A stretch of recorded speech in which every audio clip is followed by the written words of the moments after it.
నమస్తే, welcome to Aadya media. నేను మీ స్వర్ణ. ప్రస్తుతం మనతో పాటు ఉన్నారు సినీ క్రిటిక్ విజ్ఞాన్ గారు. హలో విజ్ఞాన్ గారు.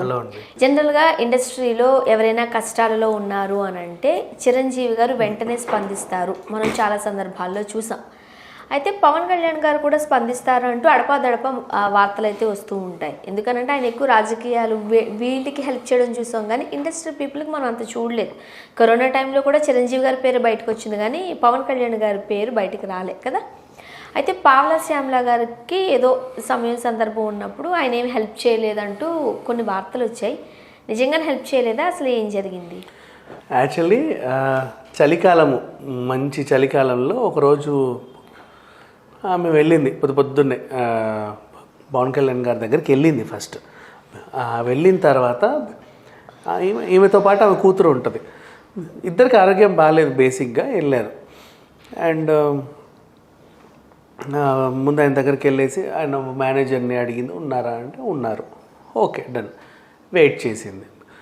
కాసేపు అయిన తర్వాత మళ్ళీ వెళ్ళొచ్చా, నేను వచ్చాను, నువ్వు వస్తే వెళ్ళాలా, అపాయింట్మెంట్ అయితే లేదు కదా, సడన్గానే వచ్చావు కదా, కొంచెం అంటే నువ్వు పెద్దదాని వెళ్ళే నేను అన్నట్లా. కానీ అవతల మనుషులు ఎక్కడున్నారు, ఎలా ఉన్నారు, ఎలాంటి సిట్యువేషన్లో ఉన్నారు, ఏం చేస్తున్నారు, నాకు అపాయింట్మెంట్ ఉందా లేదా, ఇవన్నీ ఆలోచించుకొని మనం ఒక ప్లాన్ చేసుకోవాలి.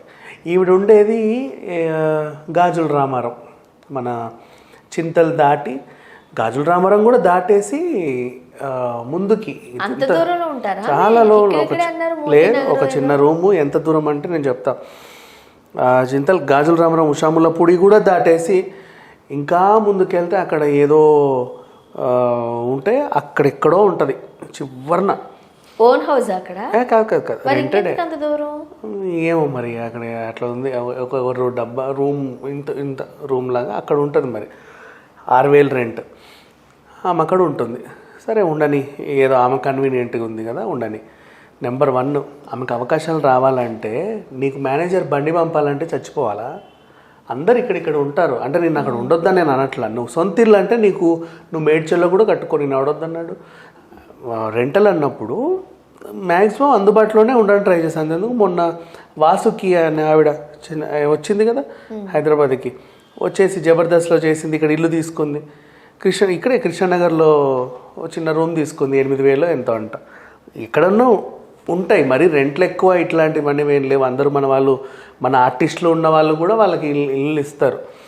సరే ఈమె వ్యవహారం ఏంటో నాకు తెలియదు, కానీ అవకాశాలు రావట్లేదంటే ఫస్ట్ రీజన్ చెప్తున్నా. దూరం ఉన్న వాళ్ళకి వెహికల్స్ పంపడానికి వీళ్ళు కొంచెం ఇబ్బంది పడతారు. మీరు రండి అంటారు. వీళ్ళు వచ్చి ఏం చేస్తారంటే క్యాబ్ మాకు అక్కడి నుంచి వస్తారు, 1,000 రూపాయలు అయింది, 2,000 అయింది, 10,000 అయింది. నేను ఎవడు ఉండమన్నాడు దేశం దాటి. సరే ఈమె కాకపోతే ఇంకొకరని చూస్తున్నారు. అట్లాంటి ఆల్టర్నేట్లు ఎత్తుక్కుంటున్నారు. ఎందుకంటే ఇక్కడ బండి పెడితే నిన్ను ఎక్కించుకోవచ్చు, 4 అడుగులు వేసి నన్ను ఎక్కించుకోవచ్చు, 3 అడుగులు వేసి ఇంకొక ఆవిడని ఎక్కించుకోవచ్చు. అట్లా అందరు కలిసి ఒకేసారి వెళ్తారు. మేనేజర్కి ఒకటి ఉంటుంది, సార్ పలానా 8:30కి 6 ఆర్టిస్టు దిగుతున్నారు అని. అట్లున్నప్పుడు వాడిని కూడా పెద్దది పెడతాడు వెహికల్. వాళ్ళ ప్లానింగ్స్ వాళ్ళకు ఉంటాయి కదా. ఈమెకి ఇప్పుడు నిన్ను రమ్మంటే నువ్వు ఎన్ని గంటలకు వస్తావో తెలియదు. నీకు బండి పంపాలంటేనేమో ఈ డ్రైవర్ సార్ దూరం అండి, ముందు ఇవన్నీ కంప్లీట్ చేసుకున్నాక ఆవిడ దగ్గరికి వెళ్దాం అంటాడు. ఓకేనా? ఆవిడ దగ్గరికి వెళ్ళమంటే అప్పుడు ఏమవుతుంది, ఆవిడ గంట వెళ్ళి గంట రావాలి. ఆవిడ వచ్చేసరికి 12 అవుతుంది వీడు ఇవన్నీ తిప్పేసరికి. లేదు ముందు ఆవిడని తీసుకురావాలి అంటే వీళ్ళకి లేట్ అయిపోతుంది, 10 మంది ఆర్టిస్టులకి. అసలు ఎందుకు ఆవిడ అవసరమా అనుకుంటే కట్. అలాగే చాలా వరకు అవకాశాలు తగ్గిపోతుంది. ఎందుకంటే పావలా శ్యామల గారు మంచి పర్ఫార్మెన్స్ ఉన్న ఆర్టిస్ట్, ఆమె మంచి పర్ఫార్మర్. ఆమె అయినప్పటికీ అవకాశాలు తగ్గాయంటే మేబీ ఏజ్ కూడా కావచ్చు. అంటే ఏజ్ వల్ల ఆల్రెడీ తగ్గింది, అది వాస్తవమే, దాంట్లో నిజం ఉంది. కాకపోతే ఏంటంటే ఇప్పుడు ఆమె కొంతమంది జాలిపడి ఇవ్వాలనుకుంటున్నారు. అయ్యో పాపం మనావిడే కదా, మా మెంబరు ఇట్లా కష్టాల్లో ఉంది, ఆమెకి ఏమైనా చేద్దాము, ఓ 4 సినిమాలు ఇస్తే అప్పుడప్పుడు ఆవిడ కూడా కొంచెం ఉంటుంది కదా, నెలకి ఎంతో కొంత తింటుంది కదా అని చెప్పేసి వీళ్ళు పెడతారు. కానీ పిలవడానికి కూడా వీళ్ళకి హెడేక్ అయిపోతే ఎందుకు పిలుస్తారు, అదొకటి. సరే మొత్తం ఈవిడ పవన్ కళ్యాణ్ ఆఫీస్కి వెళ్ళింది, అక్కడ రాంగ్ టైంలోనే వెళ్ళింది. ఆ టైంలో ఆయన ఏదో మంచి కోపంలో ఉన్నాడంట, మంచి వేడి పైన. ఈమె వెళ్తే మాట్లాడే ఛాన్స్ లేదు. మేనేజర్ ఏం చెప్పి, సార్ ఎవరైనా అంటారు కదా, సార్ కోపంగా ఉన్నారామా మీరు మళ్ళీ రండి, ఈ టైం కాదు అంటే వీళ్ళు కూడా మాట్లాడలేని పరిస్థితి. సరే ఎవరో వచ్చారని చెప్పలేని పరిస్థితి. ఇట్లా వచ్చేసి ఏనే అన్నారు అనుకో, ఎందుకు వచ్చిన గొడవ అనుకని లేదు. ఆ టైంలో ఒక రాంగ్ క్యారెక్టర్ ఎంటర్ అయింది ఇక్కడికి.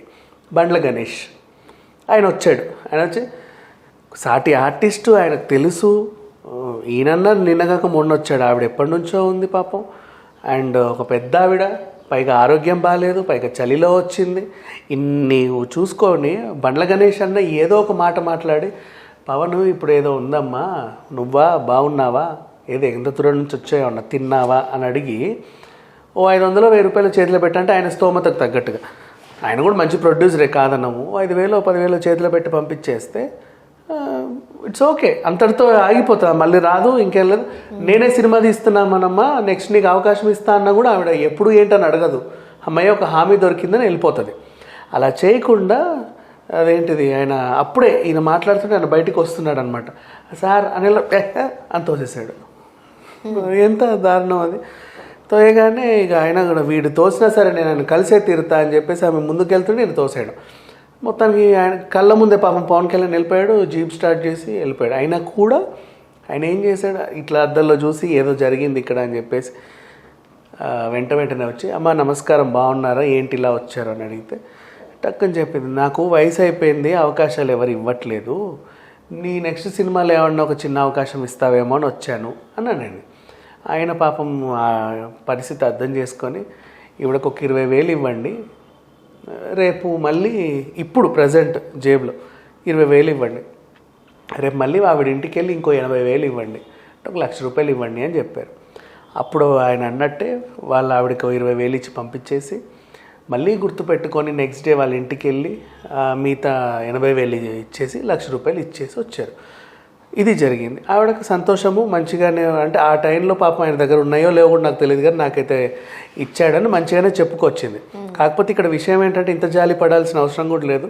ఈ పావుల శ్యామల కూడా కొంచెం డేంజర్ లేడీయే, నువ్వు ఎంత సహాయం చేసినా ఏమీ చేయలేదనే చెప్తుంది. అదేంటి ఆమె అలాగే చెప్తుంది. అందుకే అక్కడ ఉంది. సీరియస్లీ చెప్పాలంటే ఇక్కడ ఆవిడకి ఇల్లులు కూడా ఎవరు ఇవ్వరు, అందరికీ అలాగే చెప్తుంది. నువ్వు ఎంత సహాయం చేయి. మొన్న కరాటే కళ్యాణి కూడా ఇందాక చెప్పుకున్నట్టు ఆమె వెళ్ళి మొత్తం అందరి దగ్గర డబ్బులు వసూలు చేసి ఈమెకి ఇవ్వడానికి వెళ్తే వాళ్ళు వస్తువులు ఇచ్చారంట. ఒకరు స్టవ్, ఒకరు టీ, ఇది ఒకరు కుర్చీ, ఒకరు బల్ల, ఇట్లా పట్టుకెళ్తే నాకు ఈ వద్దు, నాకు డబ్బులే కావాలి అంటే మేము బ్రాహ్మిన్స్ అట్లా తీసుకోము, వేరే వాళ్ళు ఇచ్చేవా నిందంట. ఓకే, దానికి ఏమనాలి చెప్పు, నేను నీకు ఇవ్వడమే ఎక్కువ, నీకు ఇవ్వడమే ఎక్కువ, ఇంకా నువ్వు దానికి మళ్ళీ ఇట్లాంటి. అండ్ ఇంకొకరు అదేంటిది అకౌంట్లలో డబ్బులు వేస్తున్నారు, ఆమె నెంబర్ ఇచ్చేసి వేయండి అంటే వాళ్ళు వేస్తూనే ఉన్నారంట. ఈమెకు చెప్పట్లా ఇంతమంది ఇంత వేసారు అంటే ఈమె థ్యాంక్స్ చెప్పాలి కదా. మళ్ళీ కరాటే కళ్యాణికి కూడా ఒకటి ఉంటుంది, చేశాం కదా ఇప్పుడు నీకు సరే నేను ఇచ్చిన ద్వారా 1,00,000 వచ్చింది, తర్వాత కూడా నీకు 10 మంది 10 వేస్తూనే ఉన్నారు, ఎప్పుడో ఈమె వెళ్తే 15,000 మేము ఇచ్చామండి అంటే అప్పుడు అవునా అంటారు. అదే వాళ్ళకి ఎలా ఉంటుంది, మేము 15,000 వేసినా కరాటే కళ్యాణి థ్యాంక్స్ చెప్పలేదని ఉండదు. మరి ఈమెకు తెలియదు విషయం, ఆమె కూడా చెప్పదు, వేయించుకుంటుంది కానీ చెప్పదు.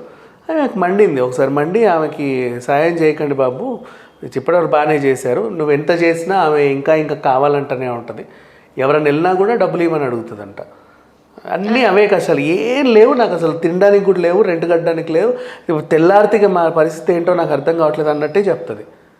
అందుకే అక్కడ ఉంది. మరి ఆమె ఉంటే ఉండని ఎక్కడో కానీ ఓవరాల్గా అయితే జరిగేది. ఈమె దగ్గర కూడా కొంచెం ఉంది. అండ్ అక్కడ పవన్ కళ్యాణ్ గారి దగ్గరికి వెళ్ళింది కూడా ఎంతో కొంత ఇస్తాడని తెలిసే వెళ్ళింది ఈమె, అవకాశం కోసం నడుచుకుంటాము వెళ్ళదు.